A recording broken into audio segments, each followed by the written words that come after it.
কৰবাৰ পৰা আহি যেতিয়া ঘৰটোত সোমাওঁ দুখে ভাগৰে ভোকে পিয়াসে সকলো ফালৰ পৰা মানে আগুৰি ধৰে। আহোঁতেই মই সদায় প্লেন কৰি আহোঁ যে আজি এইটো কৰিম সেইটো কৰিম, পিছে অহাৰ পিছত ইমানেই ভাগৰ লাগে যে একো কৰাই নহয়।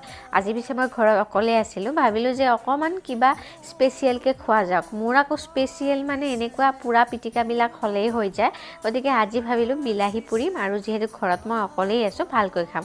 আৰু অকলে থাকিলেও কেতিয়াবা এনেকৈ ভালকৈ মানে কাঁহীখন সজাই খাই ভাল লাগে। আমি আলহী আহিলেহে তেনেকুৱা কৰোঁ, মই পিছে মাজে মাজে অকলে থাকিলে নিজৰ কাৰণে স্পেচিয়েলি এনেকৈ বনাওঁ। তাৰপিছত মই অকণমান নিজৰ কিবা কিবি কাম আছিলে সেইখিনি কৰিলোঁ।